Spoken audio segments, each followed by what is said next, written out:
And I do know that Tyson is my future, and this is the company that I want to stay at and really build my future there. And that is my plan. How it's going to come about, I leave in God's hands. I just tell him what I want, and then he's got to just make the path Make a way for you, And that is what I want to do. And as far as the balancing thing, I don't drink.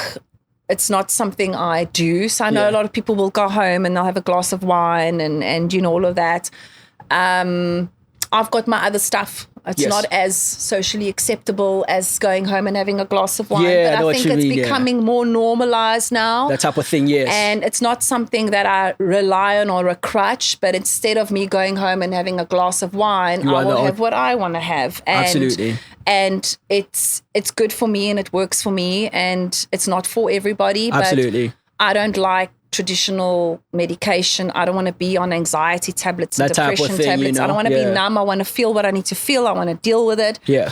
And that's what I do. One moment at a time. I hear you. Yeah. Which I think definitely my community or the people we're trying to have this for them to learn from is, I definitely feel like the one day thing definitely helps you go through the day quite easily. And having obviously things that are in 4 days, 6 days in mind. Let's just say hypothetically now you've got maybe, let's say, a competition, for instance, to deal with.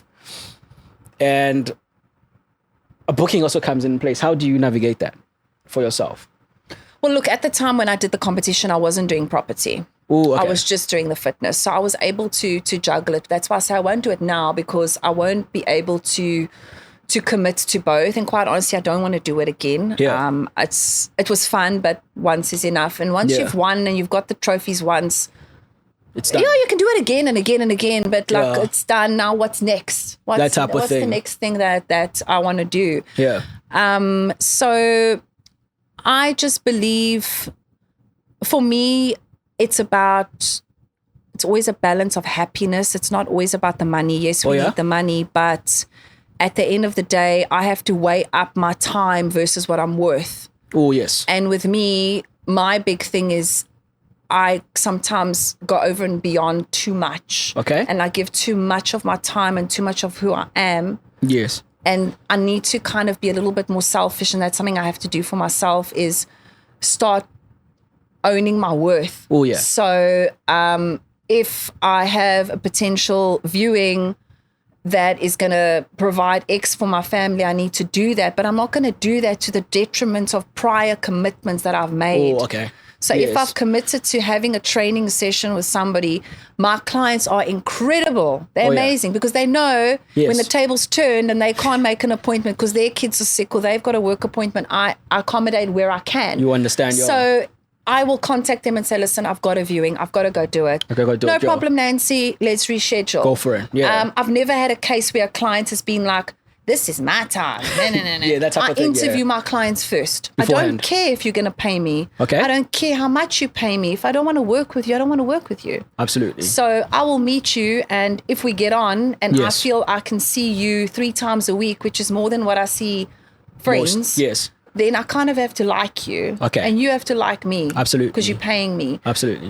With property, it's a bit more tricky. You don't really get to choose and pick who you work with. But to this day, I haven't worked, it's been a year, but to this day, I haven't worked with horrible people. You would say, they've been so nice. Phenomenal, and I think it's because your energy attracts your tribe. So your vibe attracts your tribe. Exactly. So, they resonate with who you are. Yes. And once I've met with a client, it's almost like we work together, because they just know, I'm not there for any ill intent.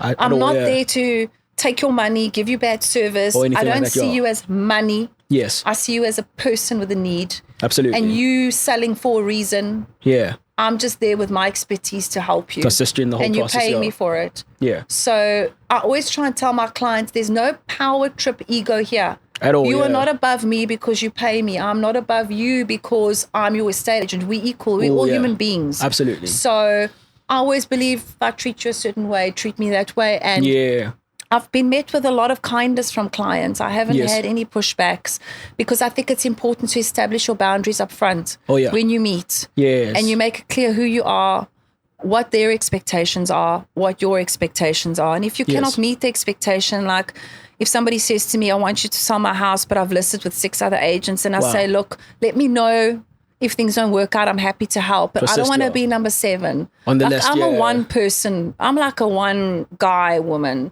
type of thing. So like